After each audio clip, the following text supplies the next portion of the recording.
Saudaraku, di dalam nama Tuhan Yesus Kristus, bertemu lagi dengan saya Pendeta Novel Salagi.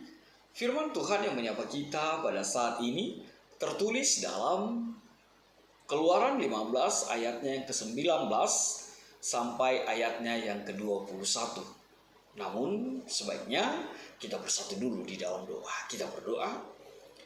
Bapa di dalam sorga, terima kasih Tuhan buat hari yang indah yang Kau beri bagi setiap kami. Terima kasih Tuhan buat karya-Mu yang selalu terjadi indah di dalam hari-hari kami. Terima kasih Tuhan Yesus, berfirmanlah Engkau sebab kami siap untuk menerimanya. Amin.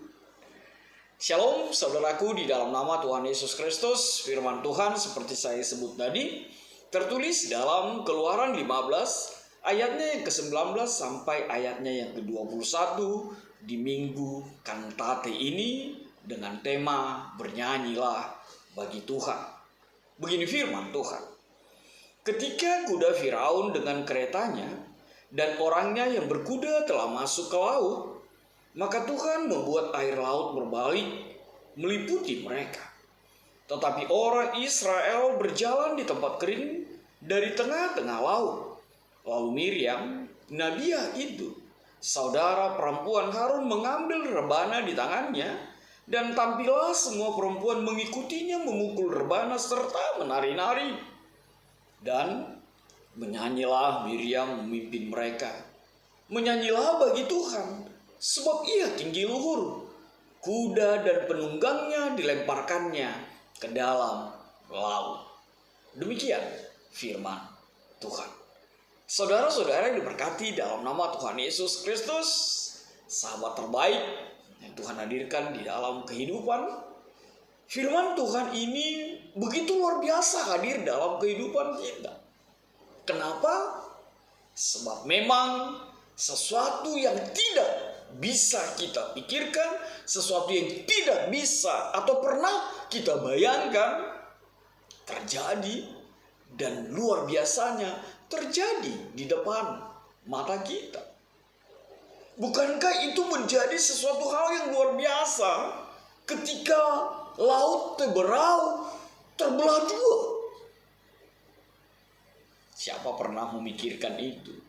Siapa pernah membayangkan itu? Bahwa laut bisa dibelah dua? Bahkan lihatlah apa yang dikatakan oleh ayat yang ke-19 itu, maka Tuhan membuat air laut berbalik. Sekali lagi, itu tidak pernah kita bayangkan. Itu tidak pernah kita pikirkan. Itu melampaui akal pikiran kita.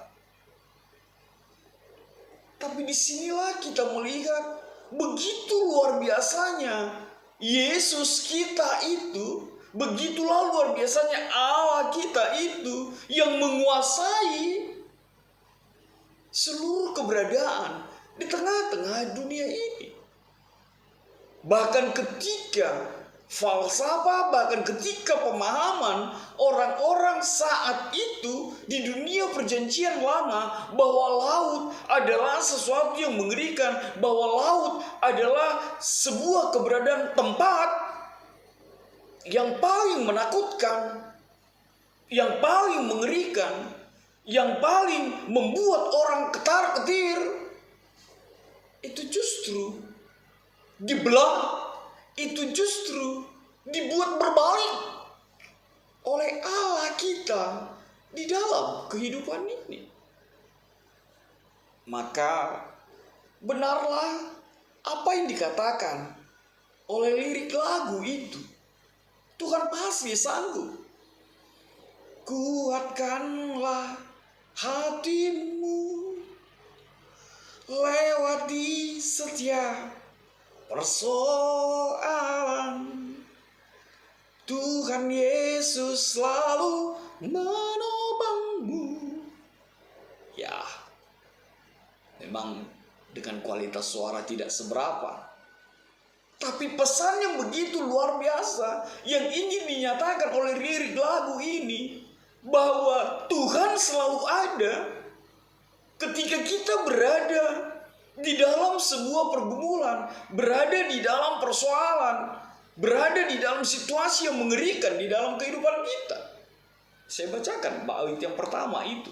Kuatkanlah hatimu lewati setiap persoalan. Tuhan Yesus selalu menopangmu, jangan berhenti harap padanya.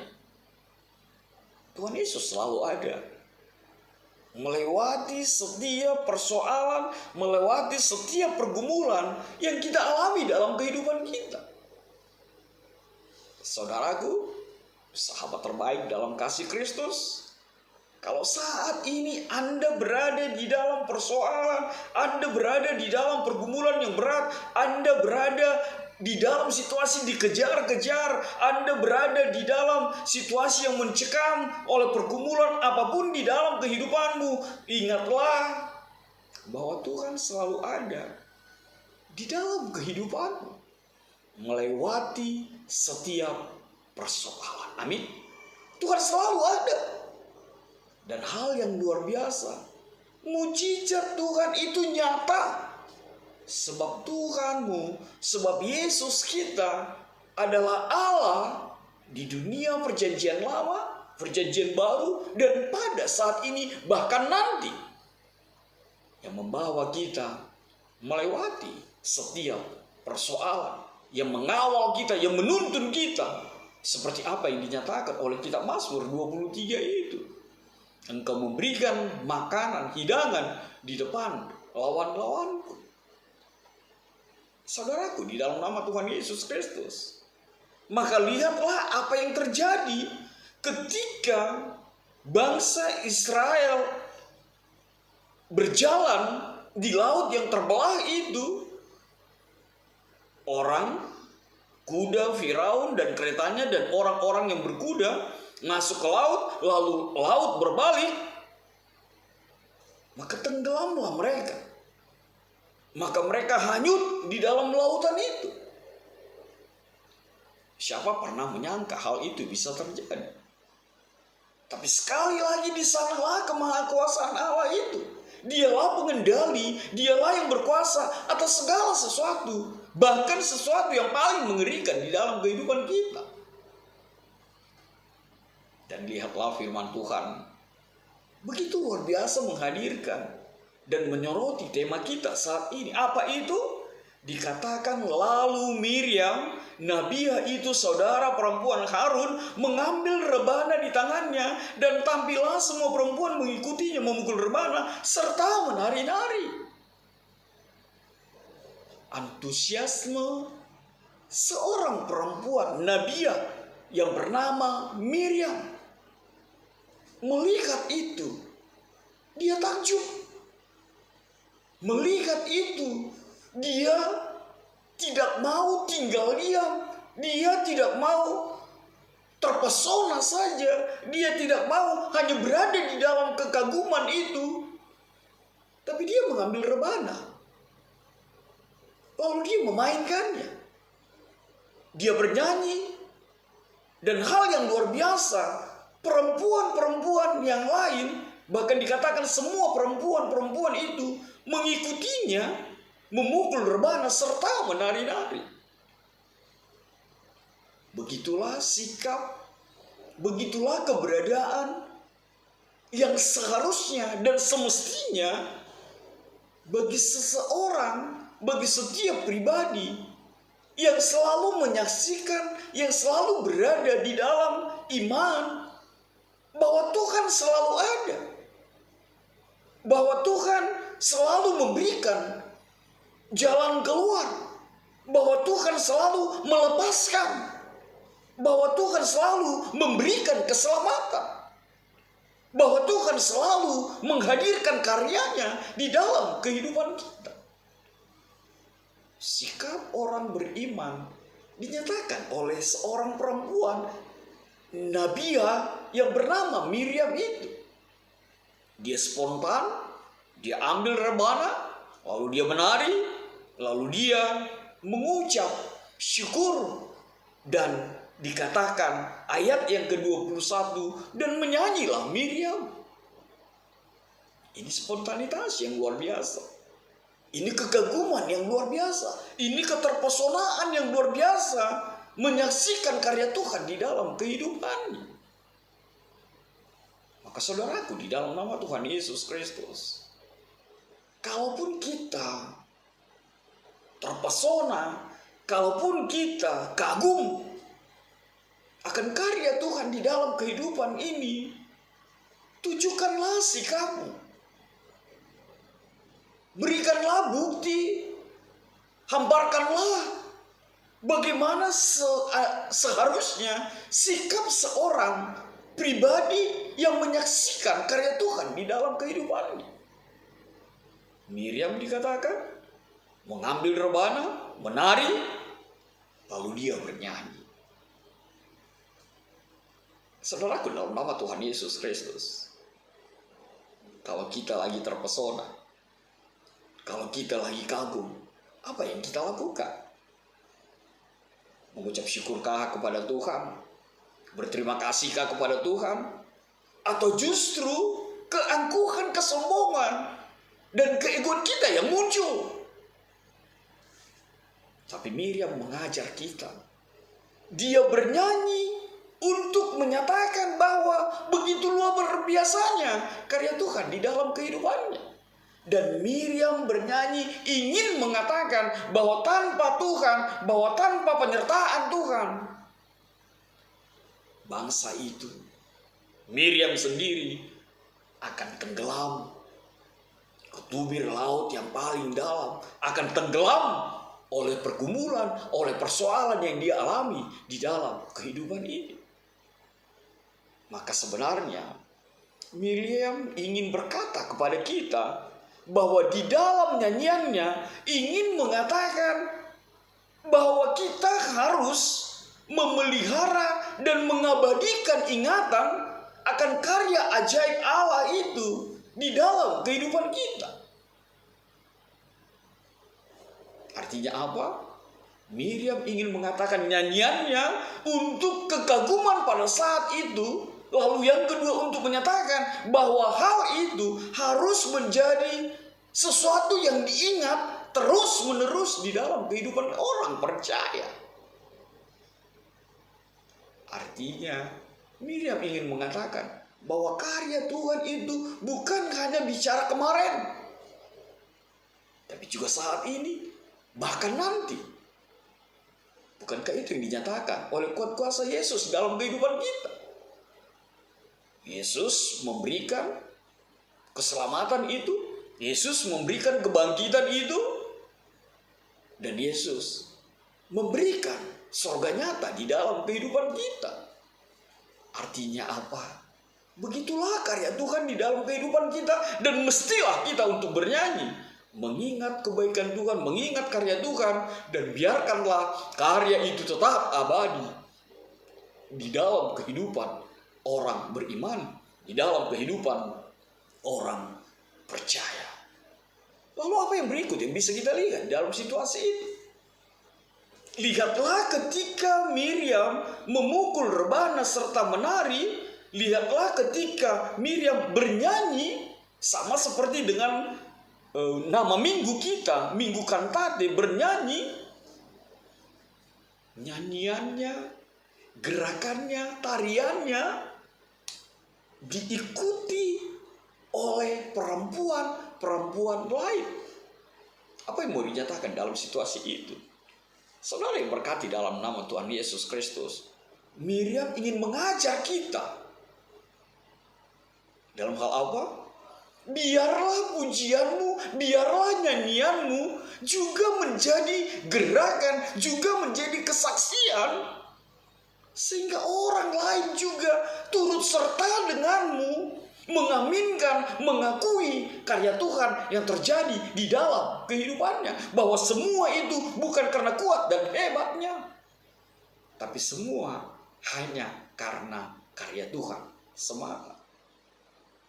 Lalu apa yang berikut yang mau dinyatakan dalam situasi itu? Hal yang kedua yang mau dinyatakan adalah tidak lain, kalau kita pun harus mengikut setiap orang yang bernyanyi memuji Tuhan untuk kebesaran Tuhan di dalam kehidupan kita. Kalaupun kita harus mau ikutlah memuji Tuhan. Jangan berdiam, jangan berpangku tangan. Sebab Tuhan tidak ingin mengatakan bernyanyilah kepada Tuhan dengan suaramu yang bagus, suaramu yang merdu. Gak apa-apalah suara serak-serak, serak-serak parau. Gak apa-apalah suara serak-serak becek. Gimana pula itu ya. Tapi Tuhan mau kita bernyanyi, kita mengikuti, kita bernyanyi, memuji Tuhan dalam kehidupan kita. Sebab bernyanyi haruslah menjadi natur kita. Sebab bernyanyi haruslah menjadi habit kita. Habit setiap orang percaya di dalam kehidupan ini. Janganlah hanya mengikutkan sesuatu yang jelek saja. Orang main TikTok, lalu kita ingin main TikTok. Udah itu TikToknya yang gak benar pula. Orang ngomel, lalu kita ikut-ikutan ngomel. Bukan seperti itu orang Kristen. Orang Kristen, orang percaya itu orang yang mau mengikutkan akan karya Tuhan di dalam kehidupan kita. Lalu yang berikut firman Tuhan mengajak kita dengan sebuah kekuatan. Menyanyilah bagi Tuhan sebab ia tinggi luhur. Kuda dan penunggangnya dilemparkannya ke dalam lautan. Apa yang mau dinyatakan di dalam kebenaran firman Tuhan ini? Firman Tuhan ingin mengatakan, kalau Tuhan itu memang patutlah dimuliakan, patutlah dipuji di dalam kehidupan kita. Sebab apa? Hal yang pertama yang bisa kita lihat adalah Tuhan tidak pernah meninggalkan. Tuhan selalu mengikutimu. Tuhan selalu menyertaimu. Lihatlah, bisa saja Tuhan meninggalkan ketika mereka keluar dari Mesir. Lalu Tuhan mengatakan, sudahlah, aku sudah mengeluarkan, sekarang urusanmu. Tapi itu bukan Tuhan yang kita kenal di dalam Yesus. Tapi Tuhan Yesus yang tidak pernah meninggalkan bangsanya. Tapi Tuhan yang selalu menyertai. Tapi Tuhan yang selalu hadir di dalam kehidupan setiap pribadi yang dia berkati, yang dia hadirkan di tengah-tengah kehidupan kita untuk menjadi pribadi yang selalu memuji Tuhan di dalam kehidupan kita. Lalu apa yang berikut yang mau dinyatakan di dalam situasi itu? Lihatlah perlindungan Tuhan. Klaim. Kalau kita mau bayar mahal untuk asuransi 1 juta, 2 juta atau berapa juta untuk mengasuransikan diri kita, lihatlah Tuhan. Dia memberikan perlindungan itu. Dia memberikan proteksi yang luar biasa itu. Bukan hanya bicara tentang dagingmu, tubuhmu, tapi bicara tentang jiwamu yang dia selamatkan. Maka patutlah, maka layaklah kita memuji Tuhan. Sebab Tuhanlah yang layak dipuji dalam kehidupan kita, dan selalulah bernyanyi untuk Tuhan. Sehingga di dalam setiap nyanyianmu, Tuhanlah yang dipuji. Maka saudaraku, apa yang mau kita lihat di dalam firman Tuhan? Apa yang menjadi kekuatan kita? Hal yang pertama, bernyanyilah kepada Tuhan selama kita hidup. Selama ku hidup, bernyanyilah. Bernyanyilah kepada Tuhan. Yang kedua, bernyanyilah untuk keselamatan. Bernyanyilah untuk tuntunan tangan Tuhan. Dan bernyanyilah untuk masa depan yang nyata Tuhan hamparkan bagi. Yang ketiga apa? Nyanyianmu biarlah juga menjadi ajakan bagi setiap orang di sekitarmu, sehingga mereka juga bernyanyi untuk kemuliaan Tuhan dalam hidupmu. Sehingga bumi ini, sehingga dunia ini dipenuhi dengan nyanyian serta puji-pujian kepada Tuhan Allah. Sekali lagi, nyanyianmu biarlah juga menjadi ajakan agar setiap orang di sekitarmu juga bernyanyi untuk kemuliaan Tuhan. Amin. Kita bersatu dalam doa. Terima kasih Tuhan buat kebenaran firman-Mu. Terima kasih Tuhan buat karya-Mu yang selalu hadir dalam hidup kami. Bahkan mujizat-Mu yang memampukan kami untuk selalu bernyanyi, memuji Engkau di dalam setiap langkah hidup kami. Tuhan, benar tidak semua diberkati. Seperti Musa, seperti Miriam, yang bisa mengubah lagu dan menghadirkan lagu pujian. Tapi kami teramat percaya bahwa setiap ungkapan kami dengan nyanyian kepada Tuhan, itu adalah persembahan yang terindah yang berkenan bagi Tuhan dalam hidup kami. Dalam kasih-Mu, enyahkanlah virus-virus ini. Amin.